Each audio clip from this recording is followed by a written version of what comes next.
other reading is called Franklin's School Play.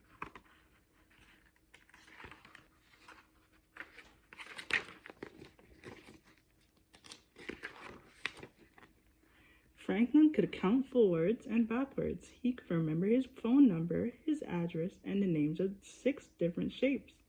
But sometimes Franklin was forgetful. So he worried when Mr. Owl chose him to play one of the lead roles in the class play. What if he forgot his lines?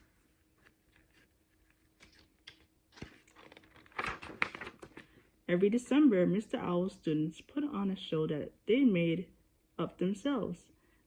This year, they would perform a salute to the Nutcracker. Franklin had seen the Nutcracker ballet with his parents, and he listened to the music at home. He loved the story about a little girl and a toy soldier who comes to life.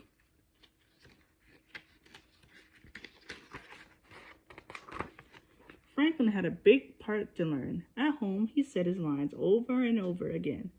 "I hope I don't forget what to say," he told his parents. They encouraged him. "If you practice, you'll be fine." Franklin wasn't so sure.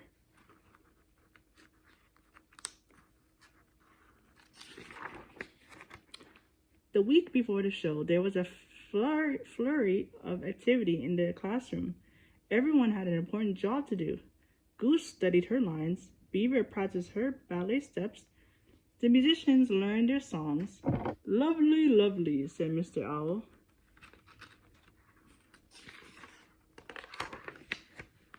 Raccoon was in charge of building the set. His team had already cut, glued, painted, and decorated most of the scenery. Now they were busy trimming the tree. Mr. Owl thought it was spectacular.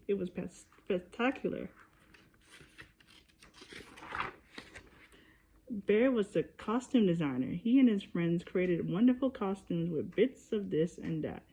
When Mr. Owl saw what they had made, he clapped and said, "Delightful."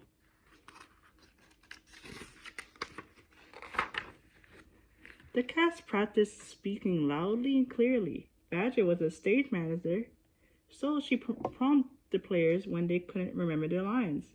"That's great," said Mr. Owl, "but where's Franklin?" Raccoon pointed to the art supply cardboard.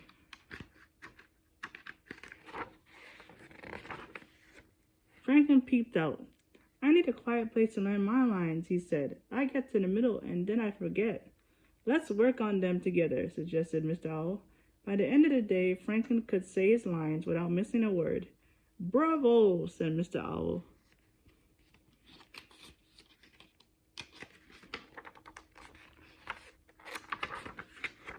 It was the day before the show. The programs were printed and seats were set up.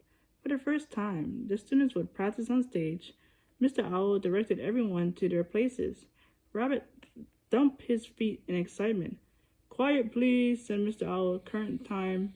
Franklin went over the lines in his head.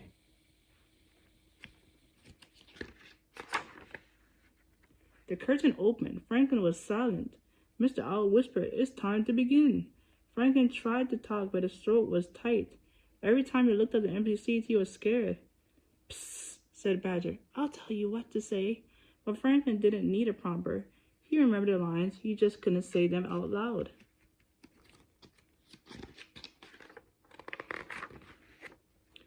Mr. Owl talked to Franklin alone. "Maybe you have stage fright," said Mr. Owl. "Try not to think about the audience." Franklin tried 3 more times, but each time the curtain opened, Franklin's mouth stayed closed. He didn't want to give up, but they were running out of time. So Franklin asked Mr. Owl if he could switch places with Badger. He could play the Nutcracker Prince because he knew all the lines. They started again. Badger couldn't be heard at the back of the room. Mr. Owl nudged Franklin. "Why don't you help her out?" Franklin stood on stage beside Badger. Try saying your lines like this."